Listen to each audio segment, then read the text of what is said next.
Bonjour messieurs les représentants des cultes statutaires, comme on dit par ici. Vous êtes là depuis hier, très attentifs tous les trois à ce qui s'est dit. Depuis hier, c'est la même question qui nous taraude. La foi résiste-t-elle à l'horreur des camps ?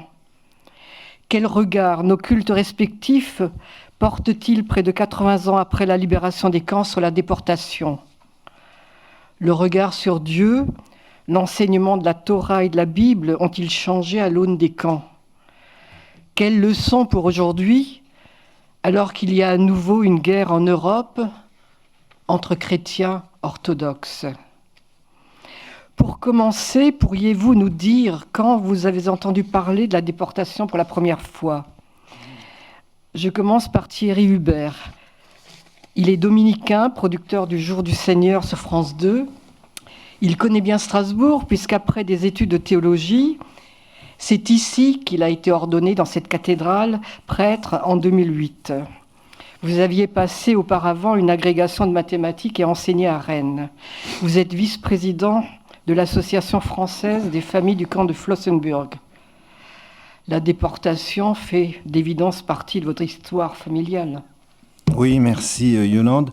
Et mystérieusement, bonjour à tous. Merci à Guillaume Dandelot de m'avoir invité à ces 2 jours très émouvants aussi. Mystérieusement, je vous dirais que la déportation est arrivée pour moi à la mort de ma grand-mère en 2011, alors qu'elle avait 98 ans et 66 ans de veuvage, et que pendant toutes ces années, eh bien, il y a eu une chape de plomb, un grand silence sur la mort de mon grand-père, donc René Mauger, qui le 20 décembre 1944 arrive au camp de Flossenbürg, et puis va mourir dans les marches de la mort le 5 mai 1945.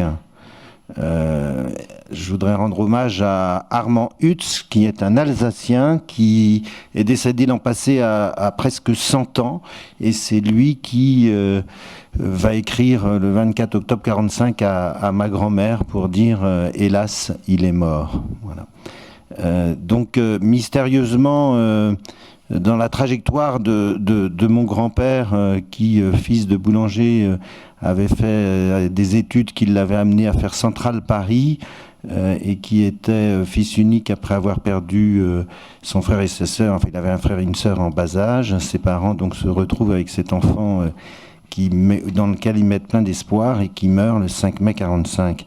Et donc, il y avait comme quelque chose dont on ne pouvait pas parler parce que... un peu comme Georges Semprin dans L'écriture ou la vie, si l'on devait se retourner en arrière, peut-être que ma grand-mère, qui était une femme très énergique, très drôle, qui jusqu'à 98 ans était pleine de vie, si j'ose dire, sans doute n'aurait-elle pas été capable de faire ce qu'elle a fait. Voilà, donc c'est mon rapport très particulier. Ma grand-mère mourant, on a découvert un peu notre grand-père, et puis on a intégré avec mes parents et ma sœur l'association des familles des victimes du camp de Flossenbürg, et puis les choses ont fait que je suis arrivé maintenant comme vice-président. C'est un camp où d'autres résistants, y compris des résistants allemands, ont été assassinés dans les derniers jours de la guerre. Oui, et puis on peut penser à Dietrich Bonhoeffer, qui c'est là donc qu'il a été pendu. Et puis je voudrais dire aussi par exemple Marcel Callot, qui est un bienheureux de l'Église catholique, est aussi passé avant d'aller à Mauthausen à Flossenbürg. C'est un camp où il y a eu beaucoup de Russes et de Polonais en fait, et beaucoup de Juifs, très peu de Français, mais on pense qu'il y a à peu près 5000 victimes françaises dans ce camp. Alors je crois, merci. Pierre Magne de la Croix, votre rapport est différent. Vous présidez le conseil synodal de l'Église protestante réformée d'Alsace et de Lorraine. Vous êtes vice-président à ce titre de l'UEPAL, donc des Églises protestantes d'Alsace-Lorraine. Vos études de théologie, vous les avez faites à Montpellier. Vous avez rencontré Petra, votre épouse, qui est pasteur également, et allemande. Puis vous avez étudié 2 années à Heidelberg. après avoir fait un tour de France de l'intérieur, comme on dit, vous êtes arrivé il y a 15 ans au Bouclier. Comment avez-vous découvert les camps ? Merci. Je suis passé aussi 1 an à Jérusalem, à l'école biblique. Dominicaine. Dominicaine, oui. De la région de Toulouse. J'ai été amené à connaître les camps comme nous l'avons vécu nous-mêmes hier matin par le chant.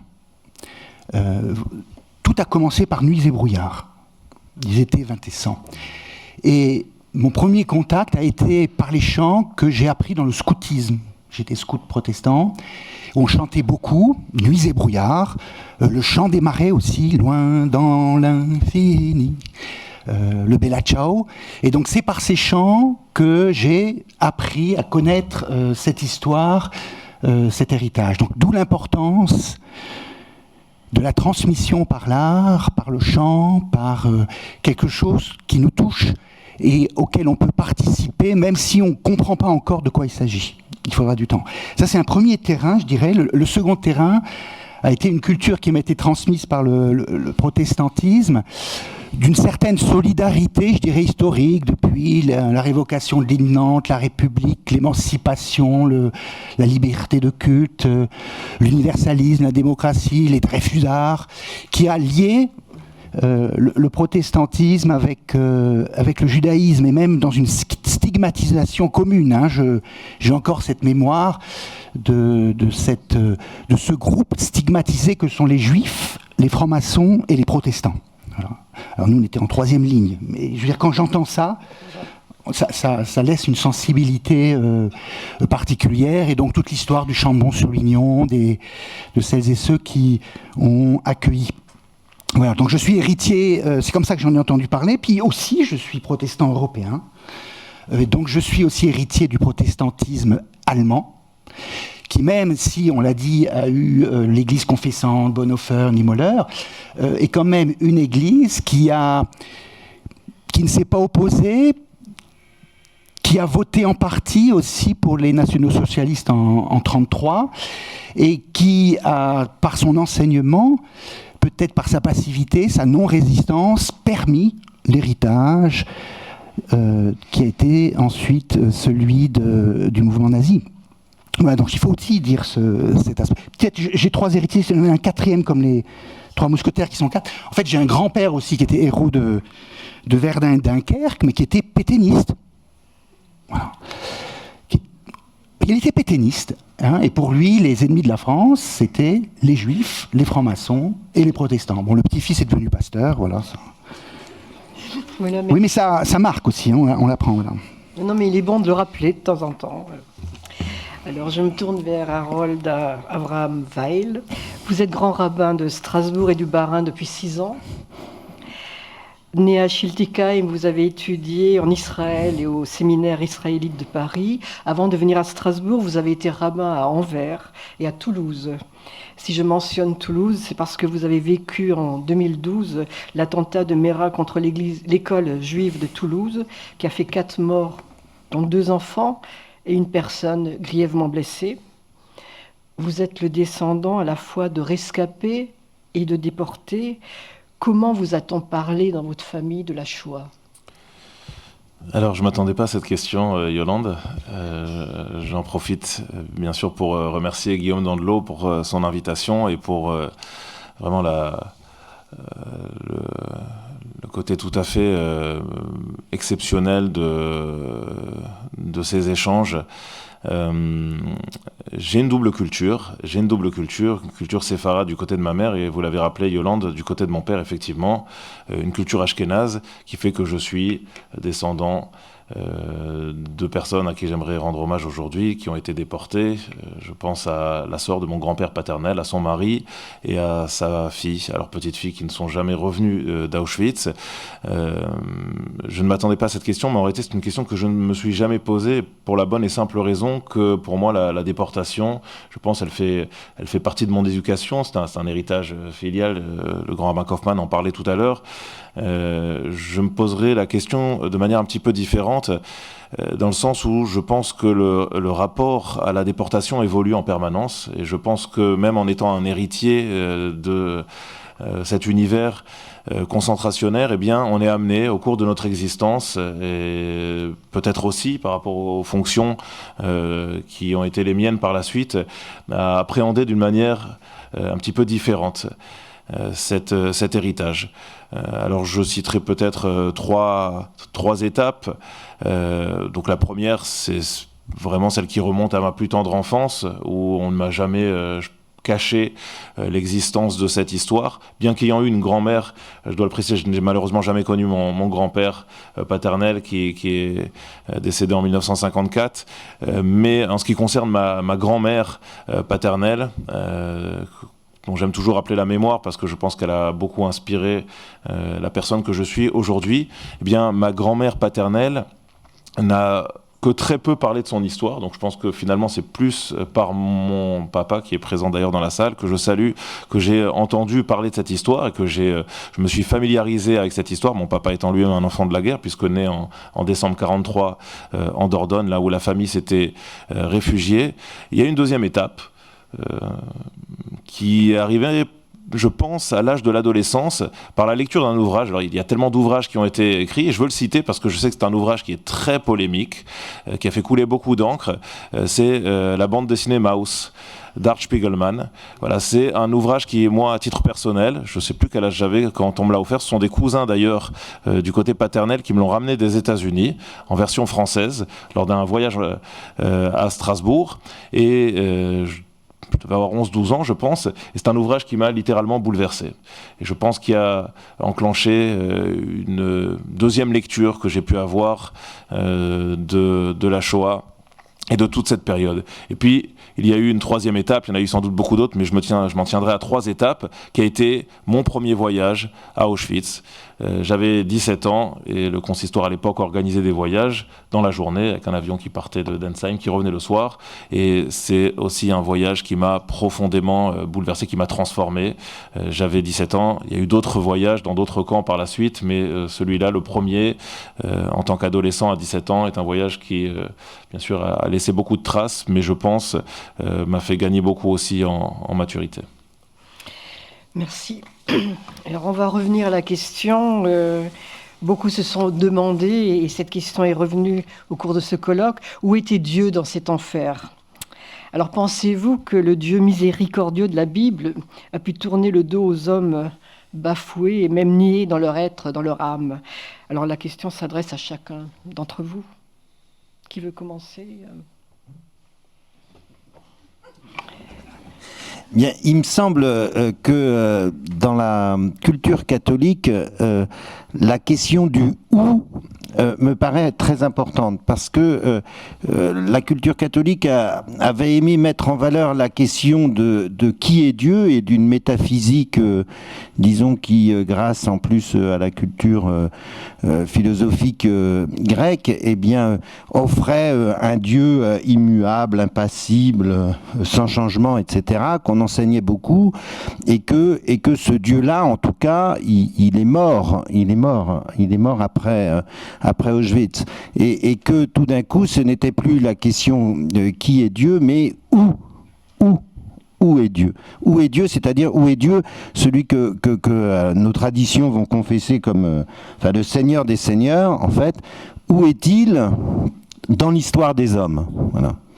Et qu'à cette impassibilité, à ce Dieu immuable, disons, de la philosophie, eh bien, qu'est-ce qu'il advient du Dieu que nous confessons aussi, et essentiellement d'abord avec la révélation biblique, et par conséquent, c'est un Dieu tout d'un coup qui est pris aux entrailles, hein, c'est les Rahamim, qui tout d'un coup va être le Dieu qui va se laisser toucher par la souffrance des hommes, et qui reprend donc en fait en compte, et comme moyen de relecture de son histoire à travers les camps, eh bien ce que nous raconte déjà la Bible, et par conséquent ce « où est Dieu » va être dans la théologie catholique, eh bien la prise en considération de la crucifixion du Messie souffrant d'Isaïe et de se dire, mais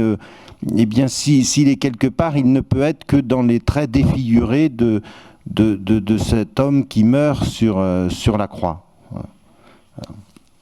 Pierre Magne. Alors hier, nous avons fait référence à un auteur qui a laissé un livre, un Aimé Boniface, voilà, qui a été arrêté en 1943, qui était à Buchenwald. Et dans son livre apparaît un peu quelques éléments que je voudrais reprendre.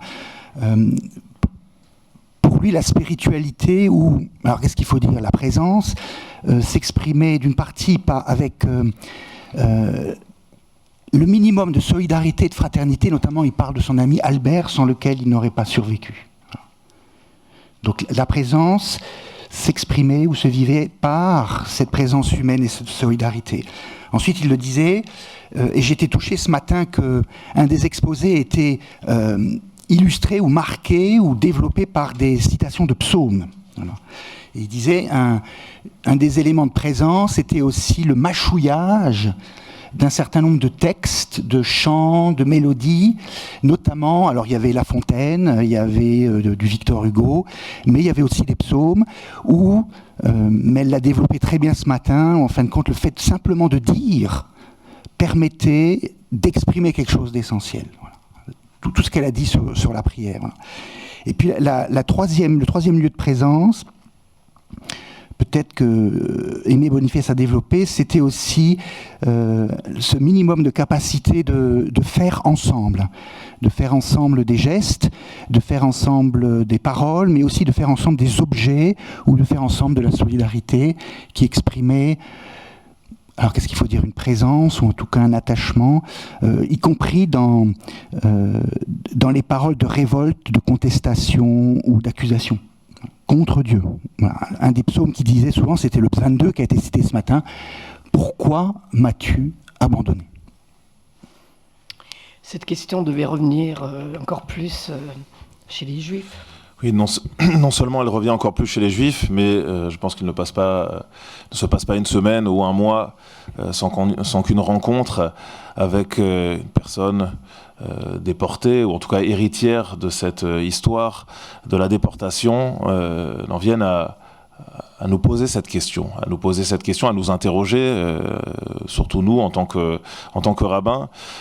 Je pense que d'ailleurs, lorsque cette question est posée, elle n'attend pas forcément de réponse. Et vous savez, j'aimerais citer un adage dans le Talmud qui nous dit que, bien de la même manière qu'il est très important et même indispensable de faire passer certains messages lorsque ceux-ci sont audibles et lorsque ceux-ci peuvent porter leurs fruits, il y a également une obligation tout aussi importante de savoir se taire lorsque la parole ou la réponse ou les éléments de langage que nous pouvons proposer seront inaudibles et risquent même d'avoir au contraire un effet destructeur. C'est une obligation absolue.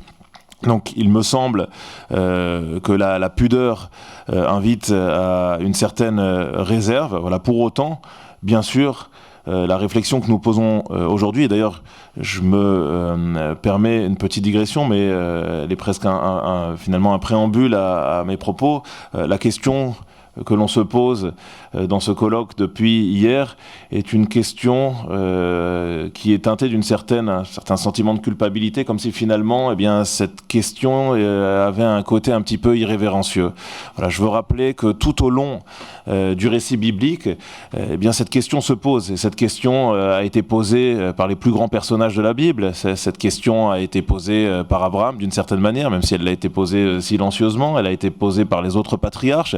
Elle a été posée de manière peut-être un peu plus prégnante encore par Moïse, qui n'a pas hésité à s'adresser de manière parfois très surprenante, et là pour le coup très irrévérencieuse, à Dieu, notamment lorsqu'après avoir eu du mal à accepter la mission qui lui est confiée, et avoir malheureusement, après sa première intervention ratée devant Pharaon,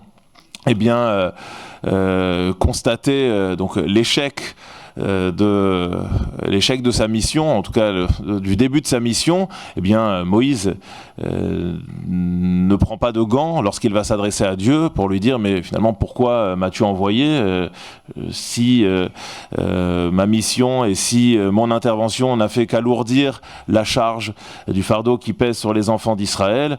Et un peu plus tard dans le récit biblique, eh bien Moïse n'hésitera pas lors de la faute du veau d'or non plus à intervenir une nouvelle fois de manière là aussi assez virulente devant Dieu et en lui disant mais si ton projet est maintenant d'effacer voilà, ce peuple que tu considères comme coupable, eh bien efface-moi de ton livre. Donc il y a souvent de la provocation dans cette question et ce questionnement, cette interrogation est tout à fait légitime. Il est légitimé par le récit biblique. Vous avez cité les psaumes, je crois que les psaumes également sont remplis finalement de ces questions, de ces interrogations du roi David dans des moments de doute, dans des moments de faiblesse. Donc je crois que nous avons le droit de questionner dans la mesure où nous acceptons que ces questions n'aient pas forcément de réponse satisfaisante, que ces réponses puissent prendre parfois des années, qu'elles puissent prendre toute une vie, et que parfois même une vie ne suffise pas à nous apporter de réponses satisfaisantes. Oui, Jacques. Oui, tout à l'heure on parlait avec nos deux intervenants de la façon dont vos traditions religieuses, ou certaines d'entre elles, avaient modifié, transformé leur discours sur Dieu, sur l'homme, après Auschwitz ou globalement après le second conflit mondial.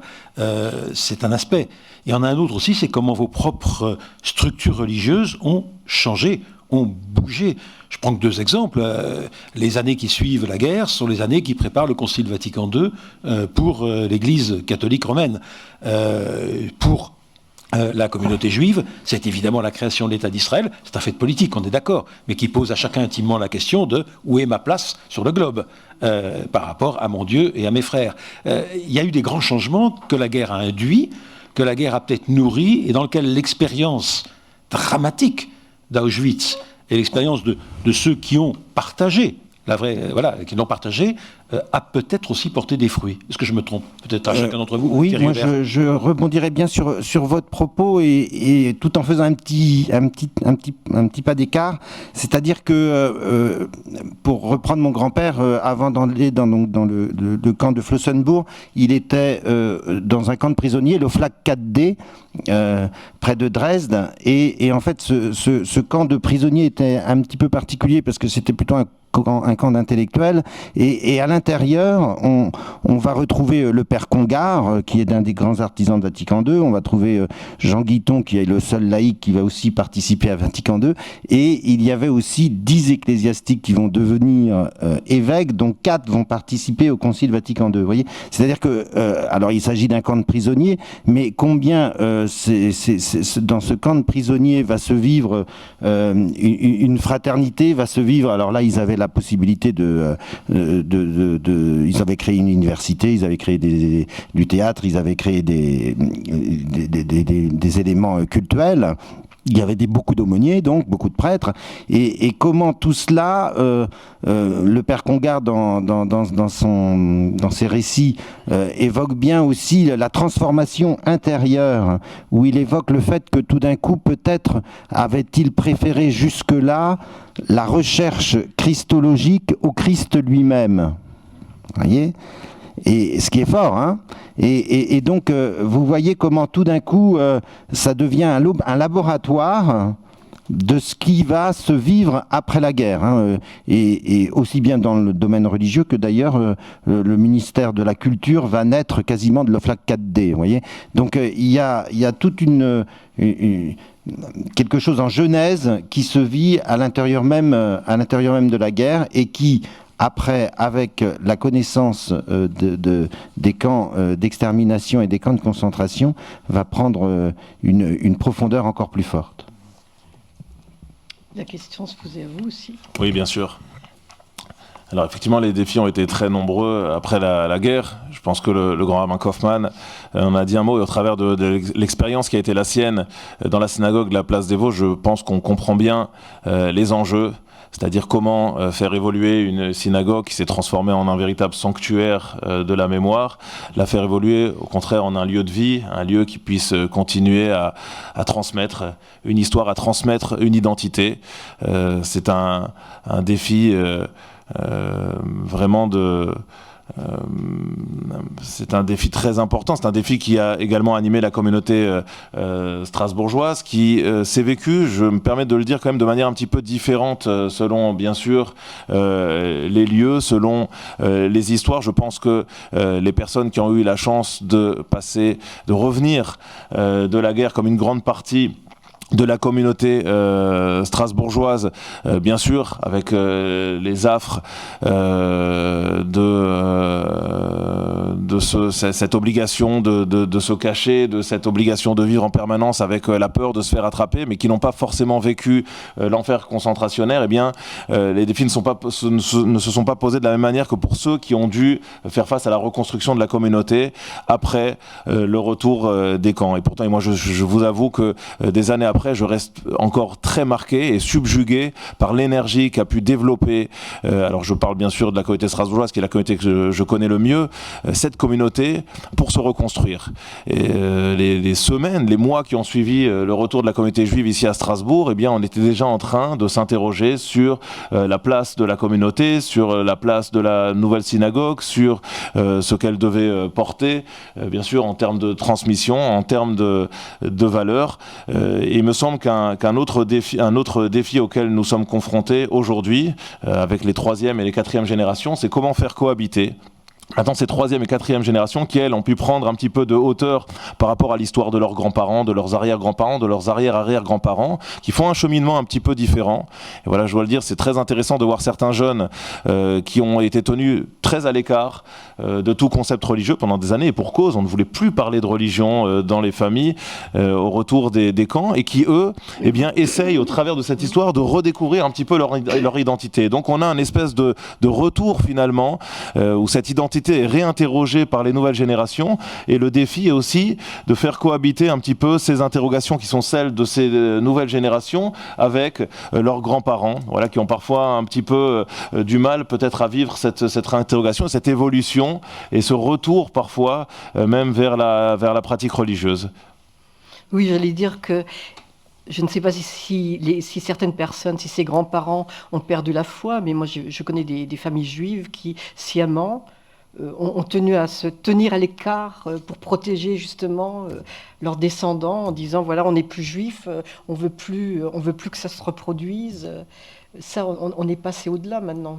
Alors je pense qu'effectivement, je pense qu'on est passé au-delà parce que, bien tout simplement, le temps a bien sûr à jouer, et maintenant, donc j'ai dit, nous sommes déjà 3e, 4e génération, et les choses sont perçues de manière totalement différente. Et voilà, je vous parle de mon expérience personnelle, mais il n'est pas rare pour moi de me retrouver confronté à des jeunes qui sont vraiment en pleine recherche identitaire et qui réinterrogent finalement cette histoire, et donc il y a une démarche de retour, alors dans un premier temps qui peut être tout simplement, comme je l'ai dit, une démarche qui est purement identitaire, mais qui très rapidement peut se transformer en une volonté de réétudier les textes, de réétudier de manière un petit peu plus profonde finalement cette identité, qui va passer par un retour à la pratique religieuse qui peut parfois ne pas forcément être bien perçu justement par les grands-parents, par les générations du dessus.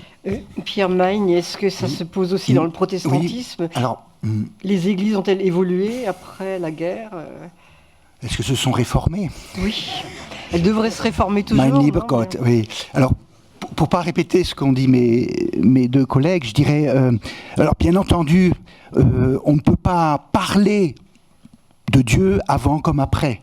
Donc toutes les notions de Descartes, d'immuable, d'omniscient, d'omnipotent, la toute-puissance, mais aussi la valorisation de la souffrance, tout ça, fait partie de l'héritage, du patrimoine. Mais peut-on encore présenter Dieu de cette manière ? Je n'utilise plus le credo lors des offices. Je crois en Dieu le Père Tout-Puissant. Alors il fait partie du patrimoine, de l'héritage. Je le dis comme je chante la Marseillaise, même si le contenu parfois me frotte mes oreilles, mais je ne peux plus dire et confesser Dieu après Auschwitz comme avant. Mais c'est une réalité aussi que l'histoire influe et oriente la théologie. La pratique oriente la systématique. Alors, une deuxième chose, c'est au niveau des institutions, et là, je tiens à faire aussi rappeler qu'on appelle ça la Stuttgarter Schulderklärung, donc la déclaration de faute, de culpabilité des églises protestantes allemandes, donc en octobre 1945, quand ils essayent de se reconstruire, notamment par des gens comme Heinemann ou Niemöller, donc des gens qui, en tout cas à partir de 1933-1934, étaient des résistants. Donc, la première chose qu'ils vont dire, ils vont dire « on s'est trompé, on a fait erreur ». Voilà. Donc ça, c'est important au niveau des églises de pouvoir dire « on s'est trompé ». Voilà. On a mis beaucoup de temps en France, et notamment en Alsace, pour dire ça, non? Alors, il y aura un colloque en novembre là-dessus. Hein. Mais on s'est trompé, et la déclaration d'octobre de Stuttgart dit non seulement on est solidaire des souffrances, mais on est solidaire de la culpabilité, c'est-à-dire ce qui s'est passé, nous, Église, nous en sommes aussi responsables. Donc c'est important de le dire. Et les églises allemandes vont développer, alors je suis assez sensible, puisque mon épouse et mes filles sont allemandes, de cette histoire, une culture qui ne sera plus une culture de la soumission, mais de la contestation, une culture qui sera celle aussi d'une certaine prise de distance avec la hiérarchie, une culture de la critique en permanence, la culture aussi du débat et de la rencontre, pour ne jamais, jamais, jamais cesser de parler, contester, témoigner, anticiper, expérimenter. C'est par exemple la culture du Kirchentag de tous les 2 ans en Allemagne, où on parle, on critique, on informe, on dit. Voilà. Donc je dirais sur les institutions, il y a eu des changements, et souvent aux élections, ça valse. Ben vous nous tendez une perche, et je vais dire, Père Hubert, après la Shoah, est-ce qu'on parle définitivement autrement des Juifs? On a quand même mis du temps, hein, on a mis du temps jusqu'à Vatican II pour en terminer avec l'enseignement du mépris, hein, qui avait été dénoncé par Jules Isaac. Oui, et puis une relecture après de la lettre aux Romains, enfin en particulier du chapitre 9 qui va redonner et faire confesser au pape aux successifs, en fait, nos frères dans la foi, nos frères aînés dans la foi que sont nos frères juifs. Voilà. Il y a eu toute une évolution, évidemment.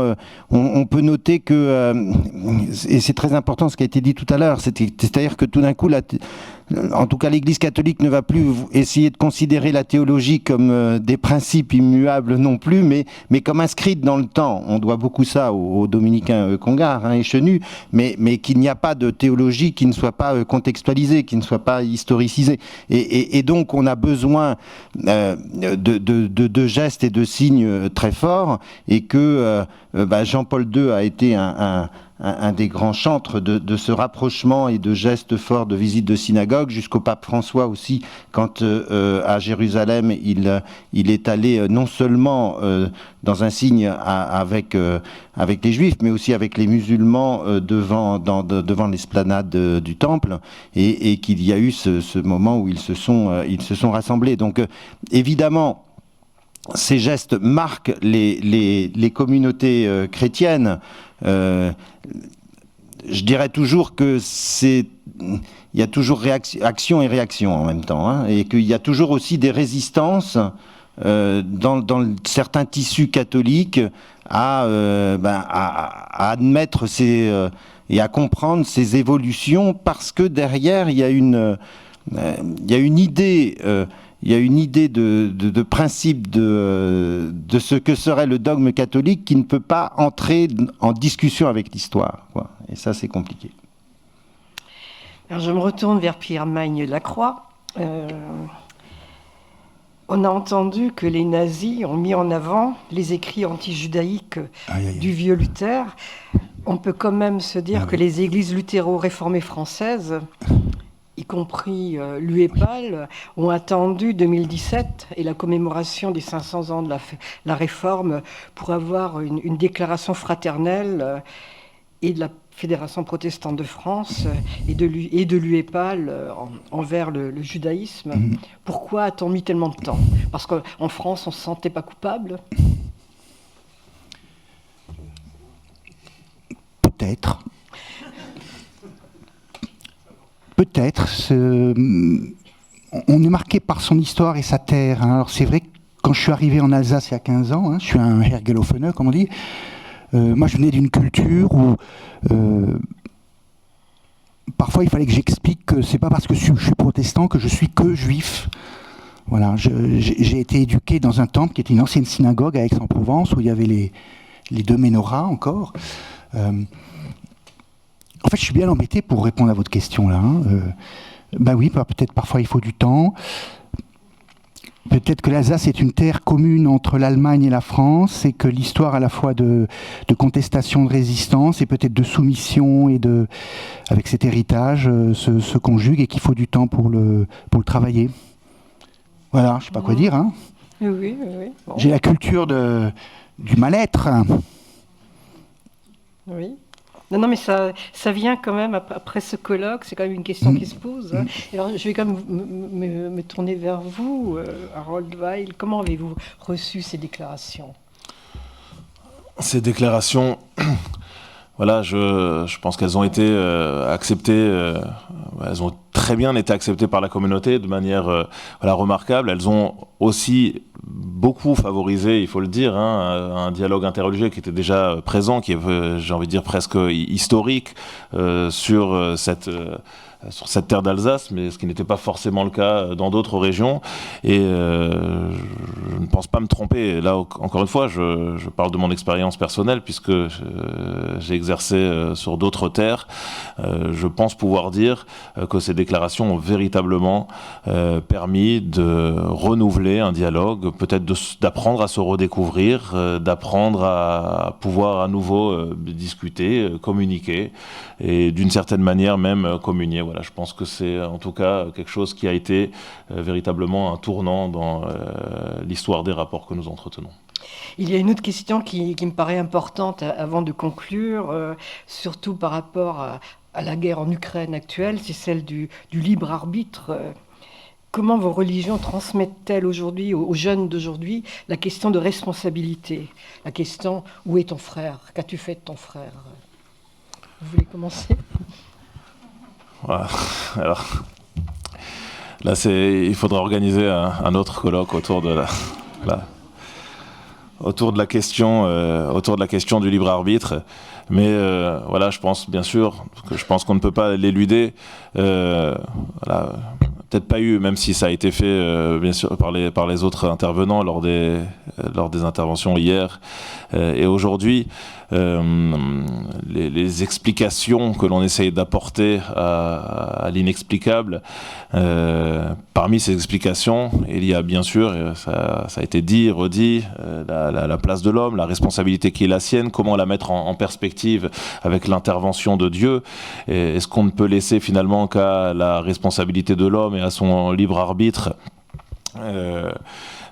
eh bien, ce qui permettra d'expliquer en quelque sorte la Shoah, comme si finalement bien l'homme doté d'un libre arbitre n'était plus du tout soumis à l'omnipotence de Dieu et qu'il pouvait faire un petit peu ce qu'il voulait dans ce monde. Alors j'aimerais quand même rappeler, je voulais absolument citer, j'ai beaucoup de choses à citer, mais je veux citer cette histoire fascinante qui est rapportée dans le Talmud et qui peut-être illustre quand même un petit peu la responsabilité qui est celle de l'homme dans ce monde.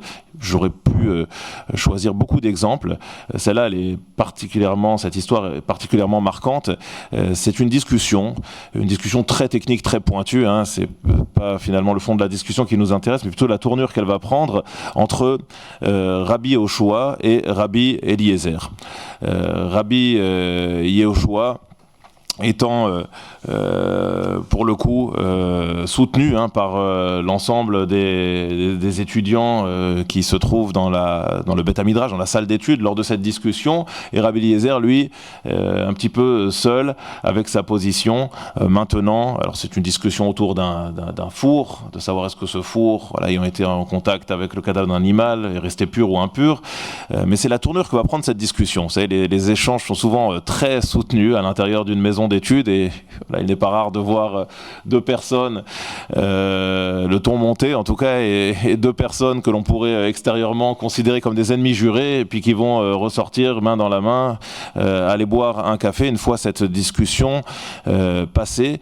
Et donc le ton monte, et Rabbi Eliezer, sûr de lui, dit, eh bien, voilà, si j'ai raison, voilà, je demande un petit peu, en quelque sorte, la force divine de me donner raison, et que le caroubier qui se trouve dans le jardin, eh bien, qu'il apporte la preuve que j'ai raison. Et à ce moment-là, tout le monde se retourne vers le caroubier, et le caroubier est déraciné à ce moment-là miraculeusement.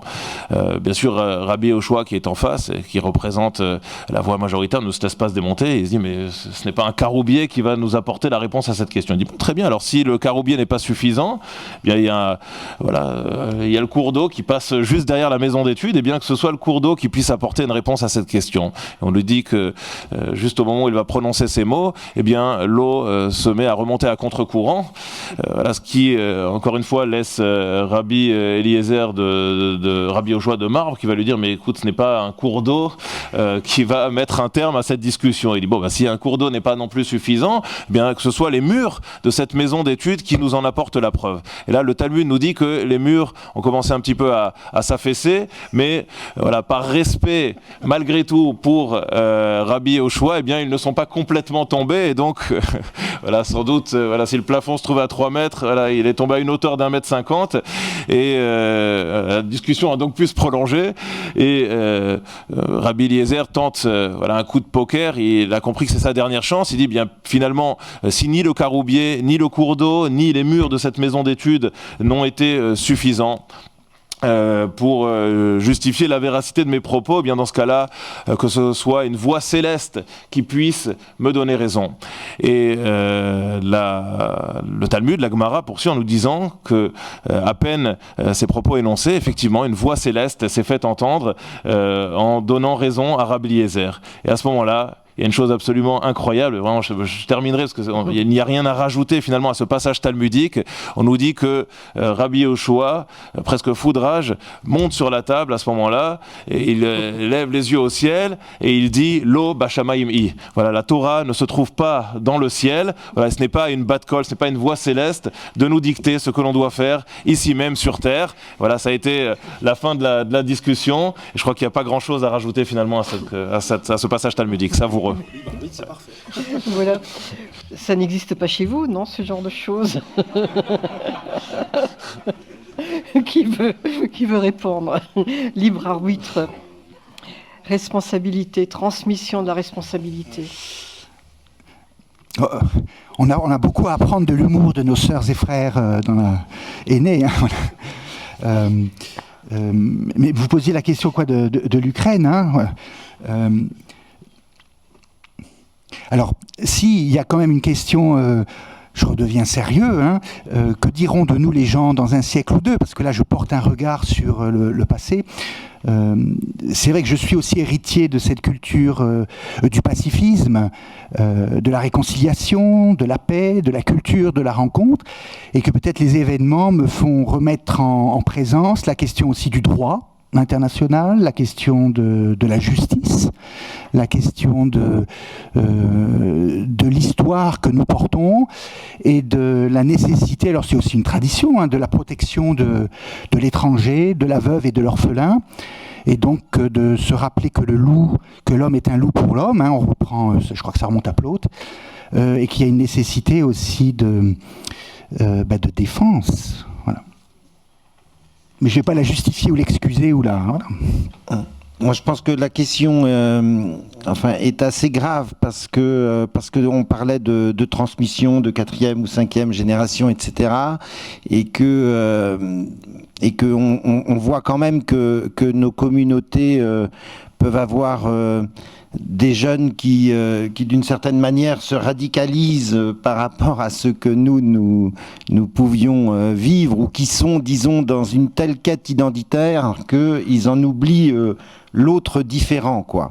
Et que nous avons par conséquent, et il est heureux que ce qu'on a vu à 10h30 par le Struthof et les boîtes à outils pédagogiques des élèves puissent être ouverts à la fois au drame et à la question du sens de la vie, et que nos traditions sont suffisamment riches, mais peut-être ont du mal à transmettre pour dire que en tout cas pour nous, enfin que la vie est dans l'interprétation, et que notre responsabilité, et que l'autre, mon frère, qui est différent de moi, eh bien je l'intègre parce que nous les catholiques, ou nous les chrétiens, eh bien on a la grande scène du partage qui est l'Eucharistie, qui fait que si j'ai un bout de pain que je peux manger tout seul, eh bien le fait de le rompre, eh bien te permettra à toi qui est autre que moi de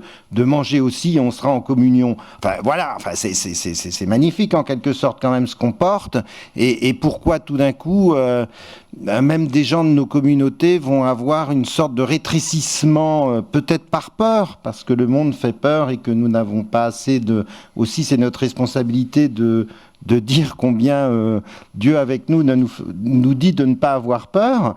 Eh bien on a une exigence éthique de donner aux nouvelles générations cette capacité d'ouverture, quoi, qui est dans toutes nos la grande trajectoire de la révélation biblique, quoi. Merci. La parole est à la salle. Est-ce que vous avez des questions à poser à l'un ou l'autre, ou aux trois intervenants? Oui, j'ai une intervention, une petite question, et c'est tout en haut. Oui. Si vous voulez bien vous présenter. Richard Aboif, je m'occupe de l'association Stolperstein à Strasbourg et dans le Bas-Rhin. Une question qui aurait pu être posée, je pense, à tous les moments de ces rencontres, ce colloque autour de foi et déportation. Il y a un ouvrage qui aurait très bien pu être cité, je pense, pendant ces rencontres. C'est l'ouvrage d'Emmanuel Levinas et d'Hannah Arendt, La figure de l'homme. On connaît bien Hannah Arendt, la figure à la fois politique ou philosophique du XXe siècle. Dans cet ouvrage, Hannah Arendt insiste sur la recherche des normes morales et de la dégradation anthropologique au moment d'Auschwitz. C'est sa trajectoire dans cet ouvrage, alors que Levinas, lui, soutient que la lutte contre le mal est indissociable de la réponse à l'appel d'un bien transcendant, et il insiste sur la responsabilité infinie de l'homme pour autrui. Il n'est pas du tout question de la responsabilité, de l'absence, du voilement, de l'existence ou l'inexistence de Dieu dans cet ouvrage-là. Alors je pose la question suivante: est-ce que la théologie du mal et de l'impuissance de Dieu n'est pas une sorte de paravent à la responsabilité, à l'inconséquence de l'homme au moment d'Auschwitz? Qui veut répondre?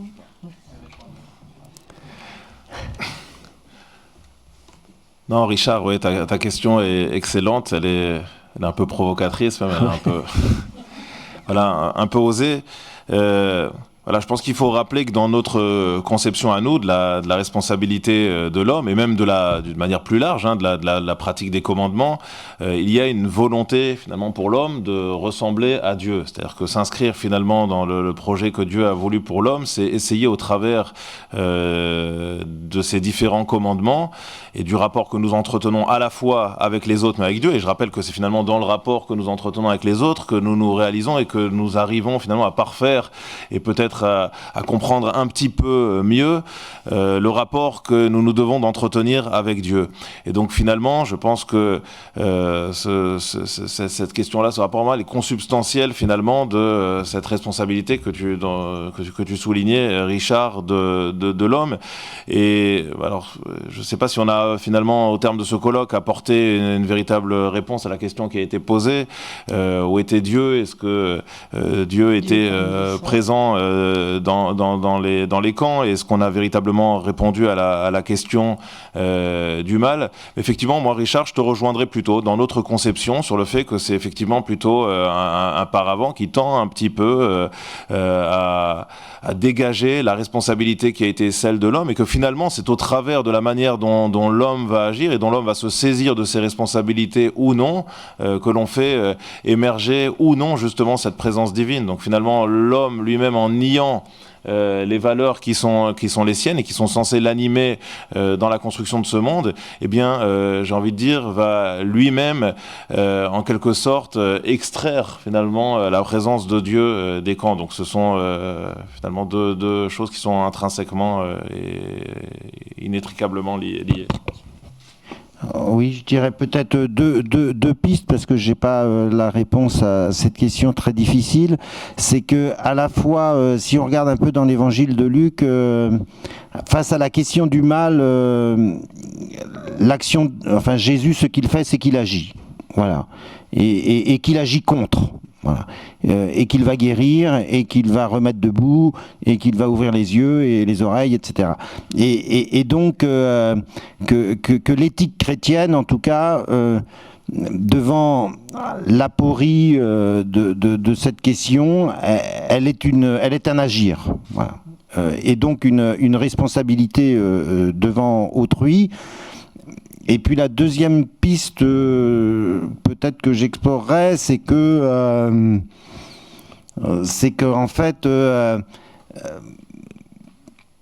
nous pensons que en donnant notre confiance en Dieu, en osant ce geste de la prière, eh bien, c'est un détour utile pour retrouver de la confiance et de la relation avec les autres. C'est que Dieu c'est un média, ou un médium en quelque sorte très utile pour pouvoir tout d'un coup, dans une relation bilatérale, réussir à créer quelque chose. Et donc si on a un détour théologique où c'est peut-être aussi pour parler de l'homme, enfin, on le dit souvent, c'est qu'il n'y a pas toute théologie renferme une anthropologie, quoi. Et par conséquent, nous avons peut-être besoin de Dieu pour réussir à parler de l'homme. Mais peut-être que vous trouverez ça trop facile, je vous vois me regarder. C'est un sujet complexe, n'est-ce pas, Pierre Magne? Ben, ça entre en écho avec ce qui a été cité, la rencontre entre Moïse et Dieu sur le mont Horeb, où Dieu dit il y a des esclaves à libérer là maintenant, il faut y aller. Et puis la deuxième chose, c'est comment moi je suis capable de virer vers le pire aussi. Voilà. Et pour moi, ça fait écho à ce qu'on appelle l'expérience de Milgram, que vous connaissez peut-être, hein, où comment une personne bien éduquée, civilisée, moderne, est en mesure, par soumission à l'autorité, de faire souffrir quelqu'un qu'il ne connaît même pas. Voilà. Et donc il y a la question du curseur avec les décharges électriques. Voilà. Et donc, où est-ce que je me situe, moi? À partir de quand je dis stop?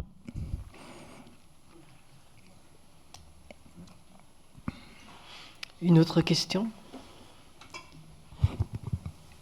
Oui, alors je vais rebondir sur à quel moment on dit stop, et ma question porte sur... En fait, le titre, c'est foi et déportation. Mais est-ce que la question qu'on pose, et qu'on s'est posée spécialement ce matin sur le rapport de Dieu, du rapport de l'homme, est-ce qu'honnêtement, elle se pose de la même manière par rapport à la déportation et par rapport à la Shoah? On ne parle pas tout à fait de la même chose. Et donc, du coup, même par rapport aux questions que nous nous posons, est-ce que les questions sont identiques? Les réponses, est-ce qu'elles sont identiques? C'est des questions qui sont fondamentalement différentes. Parce qu'à la fin de la journée, même sur Nuit et brouillard de Ferrat, oui, les wagons étaient plombés, mais ils n'allaient pas tous forcément au même lieu et pour la même raison. Et cette réalité historique, elle entraîne aussi des questionnements ou des réponses qui peuvent être différentes, notamment sur le rapport à l'autorité et qui a des questions très contemporaines. Et la déportation, si c'est la question du mal, le XXe siècle nous donne une liste infinie de destruction et de mort. Heureusement, il donne moins de listes infinies d'Auschwitz. Quelque chose à ajouter?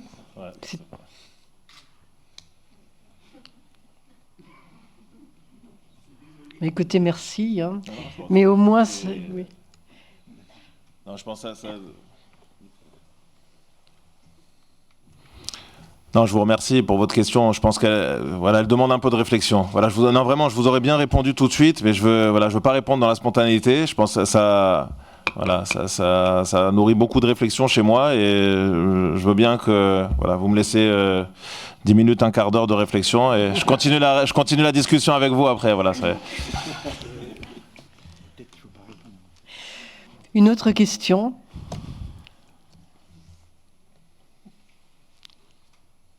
Moi, j'en ai une éventuellement. Hier matin, Johann Chapoutot nous a parlé longuement de l'attitude du mouvement nazi par rapport aux institutions culturelles de son temps et à la fois de l'aversion qu'il pouvait avoir pour ce qu'il représentait et en même temps de la façon dont il les avait manipulés. Dans le mouvement nazi, il les avait utilisés, avait fait de la politique, comme on dit au sens parfois malsain du terme, avec ces institutions culturelles.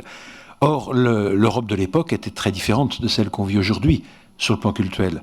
C'était une Europe extrêmement pratiquante, dans laquelle les institutions religieuses, et notamment la première d'entre elles, l'Église catholique romaine, étaient extrêmement puissantes, incontournables, et j'allais dire dictaient, peut-être pas, mais en tout cas avaient un poids important dans la vie quotidienne de chacune des personnes. Aujourd'hui, 80 ans après, on est dans un monde très différent. Dans un monde très différent où le poids de la religion est infiniment plus léger dans nos vies quotidiennes. Je ne dis pas que c'est une bonne chose ou une mauvaise chose, mais infiniment plus léger dans la vie quotidienne de nos contemporains, et où nos institutions cultuelles sont beaucoup plus pauvres et beaucoup plus fragiles qu'elles ne l'étaient. Alors, ça c'est un constat. Mais est-ce qu'il y a un lien ? Est-ce qu'il y a un lien ? Est-ce que finalement, malgré tous les efforts que vous avez décrits, malgré la nouvelle façon de voir le monde, de dire Dieu, de dire le pardon et tout, ce qui s'est passé là n'est pas un des éléments de la sécularisation ? Excusez-moi, on ne peut pas faire un colloque avec ça, mais peut-être quelques éléments quand même. Allez, Thierry Hubert, c'est à vous. Oui, je suis... c'est-à-dire que le XXe siècle... marque en quelque sorte dans cette absence ou dans ce voilement de Dieu ou dans cette éclipse de Dieu, ce que d'ailleurs Benoît XVI, dans une méditation sur le Saint-Suaire de Turin, va appeler le grand samedi saint du monde. Et que depuis Auschwitz, dit-il, depuis la Shoah, eh bien c'est comme si le monde était entré dans ce samedi saint entre la mort du Christ et sur la croix et le matin de Pâques, et que l'Église se devait de veiller dans l'attente, voilà, dans une posture de veilleur et d'espérance du matin de Pâques. Donc je pense qu'effectivement cette lente sécularisation, et c'est pour ça que toute théologie doit être dans l'histoire, parce que la réalité aujourd'hui de l'Église, et on voit bien aussi jusqu'au problème de la pédocriminalité, des abus, etc., eh bien marque une sorte de déflagration où ce qui pouvait être en tout cas une posture de dirigeante en fait aujourd'hui une posture de personnes plus humiliées. Et qu'il y a sans doute aussi un message qu'elle doit décrypter dans cet effondrement-là, mais que Moi, j'aime bien ce texte de Benoît XVI qui nous demande d'être dans cette posture du samedi saint, quoi. Voilà, il y a comme à la fois le silence de Dieu, mais aussi l'espérance qui doit nous habiter, et que là, on est en plein cœur de ce que les chrétiens appellent le mystère pascal, c'est-à-dire cette traversée de la mort à la vie. Hermine Delacroix, peut-être sur la même redoutable question. Ben, qu'on ait moins d'influence, c'est peut-être pas si négatif non plus. Hein, voilà, bon. Mais on a notre place à tenir aussi. Je dirais d'abord de savoir dire les erreurs. Et alors, peut-être entre le contexte français et le contexte allemand, que je connais aussi un peu, c'est quand même très, très différent. Hein. Voilà, on a une histoire quand même très différente. Mais si je fais écho un peu au contexte allemand, où en effet il y a moins de présence, il y a moins d'influence, il y a encore une grande attente que les églises sont en mesure de dire des paroles que peut-être d'autres ne diront pas, et de faire attention alors à certains éléments que hier matin l'historien a développé, qui plaisaient pas aux nazis, hein, c'est-à-dire c'est une religion de l'universalisme, de l'égalité, de la fragilité, de la faiblesse, de la maladie. Et donc là, il y a encore des choses à, en tout cas, être présent et à dire, en tout cas. Voilà. Oh, rabbin.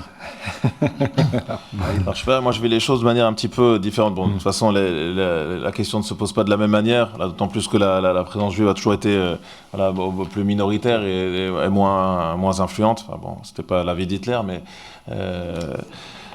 en tout cas, c'est factuel, c'est une réalité.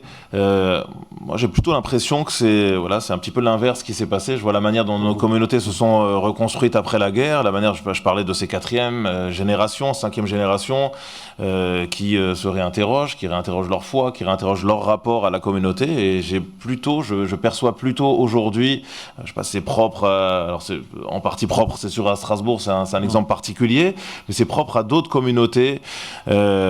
Alors les plus grandes aujourd'hui en France, ça c'est lié à d'autres raisons sociologiques, voilà, dans lesquelles je ne vais pas rentrer maintenant, mais où j'ai l'impression qu'au contraire, il y a plutôt un dynamisme assez étonnant, vraiment épatant, et on fantasme peut-être aussi un petit peu sur la place et sur la place de la pratique religieuse dans nos communautés avant-guerre, où finalement elle était toute relative. Je veux dire, on a toujours l'impression, même moi, hein, pendant des années, je me suis imaginé au travers de certaines lectures ou de certains dessins que tous les juifs d'Europe de l'Est vivaient tous dans des shtetls avec des papillotes et des machins. Je peux vous assurer que c'est loin d'être le cas finalement. En essayant d'approfondir un peu plus le sujet, je me suis rendu compte que ça faisait des années que c'était absolument plus le cas. Plus on allait vers l'Ouest et plus voilà, les juifs avaient en grande partie abandonné la foi, c'était totalement intégré, même assimilé en grande partie. Et donc j'ai plutôt l'impression que ça a eu un effet inverse, mais encore une fois, qui est aussi très très propre finalement à l'histoire qui a été la nôtre. Et donc il y a deux possibilités, et c'est vrai que chez nous on est souvent très entier dans notre manière de vivre les choses, et donc soit effectivement ce rejet, ce refus, soit au contraire maintenir quelque chose. Je termine juste par peut-être vraiment un dernier point, une petite anecdote aussi très rigolote, que par définition finalement, même en posant cette question, en interrogeant la foi, en se demandant est-ce que Dieu était dans les camps, finalement on entretient un lien avec lui, le fait même de poser la question. Et je termine peut-être juste avec cette petite histoire, parce qu'elle m'a marqué. C'est une anecdote que j'ai vécue il y a 1 ou 2 ans. J'ai une voisine qui a quitté ce monde, et donc lorsque j'ai dû préparer ses obsèques, alors déjà elle avait énormément évolué aussi par rapport à ce qu'elle souhaitait pour ses obsèques. Alors, je n'ai pas la prétention d'avoir forcément influencé son choix, mais bon, on avait quelques discussions, et elle a décidé finalement, alors qu'elle avait coupé complètement avec toute forme de pratique religieuse, tout comme son mari, elle a décidé finalement d'opter pour un enterrement juif traditionnel.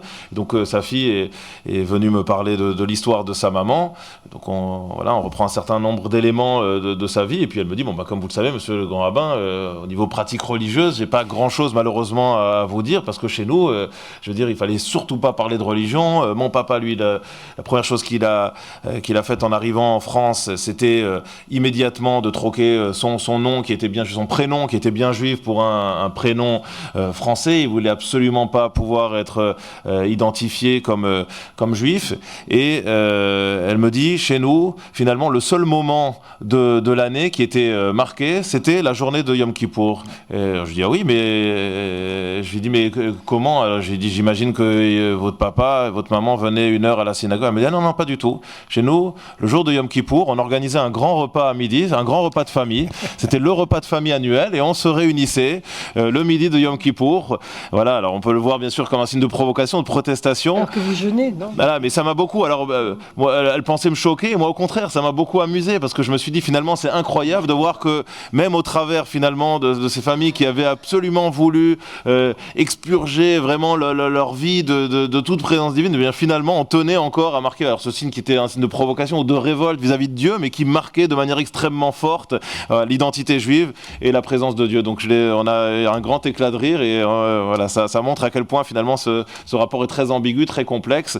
Mais voilà, moi j'ai une lecture, comme je vous dis, un petit peu en tout cas en ce qui concerne notre communauté, voilà, une trajectoire plutôt inverse. Voilà, avant de terminer, j'avais juste une dernière question. Qu'est-ce que vous retiendrez de ce colloque? Alors, oui, moi si j'ai entendu hier, c'est une phrase de Pierre Rollinet, je crois, l'esprit de résistance est une force pour la vie. Oui, oui, oui. Alors je l'ai noté et je pense que cette phrase, je la trouve magnifique. Donc je la ressortirai. Merci, Pierre. Il faudra aussi 10 minutes, un quart d'heure. Hein. Mais c'est vrai que j'ai été, hier matin, particulièrement touché par l'ouverture avec le chant de Jean Ferrat. Voilà. Et puis les citations de psaumes ce matin. Et puis il va falloir reprendre un certain nombre de choses. Merci.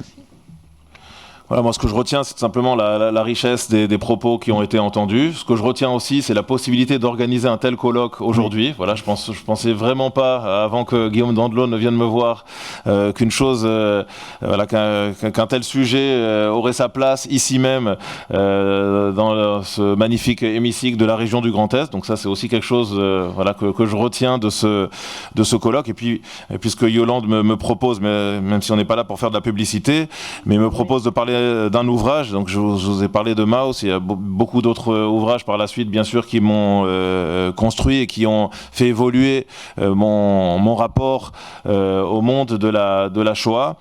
Voilà, il y en a un que j'aimerais proposer. Alors bien sûr tous les ouvrages, je vous invite, je fais quand même de la publicité pour les ouvrages qui sont en vente ici aujourd'hui. Là je vous invite à les acheter, à les lire, ils sont très intéressants. Voilà, il y en a un qui s'appelle Dieu parmi les cendres. Voilà, c'est vraiment un ouvrage que je trouve exceptionnel et je veux rendre un grand hommage à mon collègue et ami, vraiment une des têtes pensantes du rabbinat. Olivier, je pense que tu ne m'en voudras pas de citer notre ami Jacques Milevski, voilà, qui a fait un travail vraiment remarquable et qui est un travail, c'était vraiment un travail périlleux. Enfin, il fallait avoir vraiment beaucoup de courage pour se lancer là-dedans et pour mener cette réflexion théologique sur la Shoah. Et il l'amène d'une manière vraiment prodigieuse, sans tabou, sans éluder, j'ai envie de dire, quasiment aucune question. Et donc vraiment, voilà, je vous invite à vous procurer, c'est aux éditions Lishma. Je n'ai rien à voir avec les éditions Lishma, donc je ne touche pas un centime, voilà, je vous le rassure. Mais je pense vraiment que c'est un ouvrage, en tout cas, qui peut vraiment nourrir la réflexion que l'on porte sur la Shoah. Dernier temps de notre rencontre, le mot de clôture de Guillaume Dandelot. Merci. Au terme de ces 2 journées, je souhaiterais tout d'abord remercier les intervenants, également Yolande et Jacques qui nous ont coachés pendant ces journées, nos partenaires et en particulier la région Grand Est et les étudiants du lycée Hort qui ont donné effectivement une autre dimension à tous ces témoignages. Je souhaiterais également, si vous me le permettez, que l'on applaudisse des personnes qui sont peut-être moins visibles, mais tout aussi essentielles pour organiser ces journées et ce travail, l'équipe du CERD et aussi celle de la région Grand Est.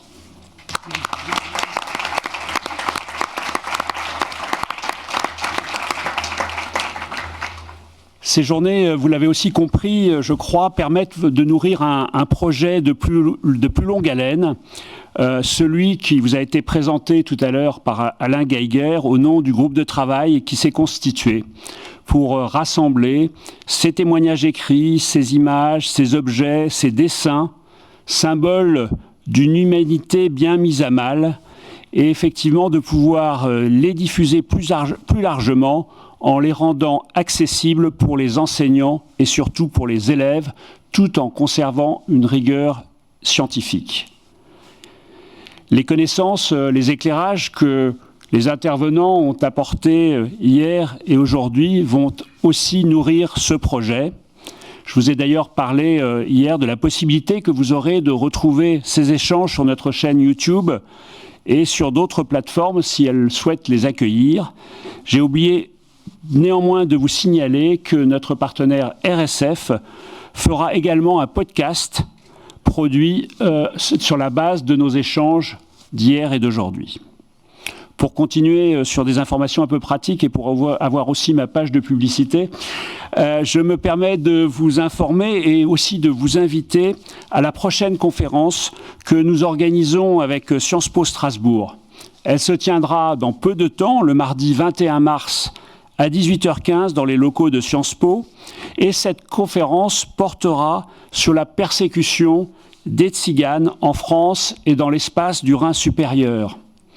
Ce sera aussi, et c'est important, un moyen de commémorer jour pour jour le 80e anniversaire du départ de Strasbourg d'un convoi de 61 tziganes vers Auschwitz. Les deux intervenants seront Ilsen Abou, historien, chargé de recherche au CNRS et enseignant à l'École des hautes études à Paris, et Théophile Leroy, qui est doctorant à l'École des hautes études également, et qui enseigne l'histoire contemporaine à Sciences Po. Je précise que sa thèse porte sur la persécution des Sinti présents dans l'espace rhénan pendant la guerre, avec une focale sur l'Alsace et la Moselle, et c'est ce qui lui a permis effectivement de mettre en valeur ce convoi dont on avait un peu oublié l'existence, parti le 21 mars 1943 de Strasbourg pour Auschwitz. Vous trouverez toutes ces informations sur le site du Struthof, et cette conférence fait également, c'est un hasard et une belle coïncidence, également écho au dernier numéro de la revue d'histoire de la Shoah qui va paraître dans quelques jours et qui est consacré lui aussi aux persécutions des Roms et des Sinti dans l'Europe de l'Ouest entre 1939 et 1946. Pour terminer, je voudrais, si vous le voulez bien, reprendre une formule. Beaucoup de formules ont été reprises, d'écrits ont été repris, notamment ce matin, une formule de Paul Ricoeur, tirée de sa conférence que vous connaissez peut-être, Le mal, un défi à la philosophie et à la théologie, une conférence qu'il a donnée en 1985 à la faculté de théologie de l'Université de Lausanne. Il dit « Pour l'action, le mal est ce qui ne devrait pas être, mais doit être combattu. En ce sens, l'action renverse l'orientation du regard. Sous l'emprise du mythe, la pensée spéculative est tirée en arrière vers l'origine, d'où vient le mal. La réponse, non la solution, de l'action, c'est que faire contre le mal. Le regard est ainsi tourné vers l'avenir par l'idée d'une tâche à accomplir qui réplique à celle d'une origine à découvrir. Cette tâche, évidemment, c'est celle que nous nous donnons au Centre européen du résistant déporté au quotidien et que je suppose, vous qui avez souhaité participer à ces rencontres, vous donnez également. Merci.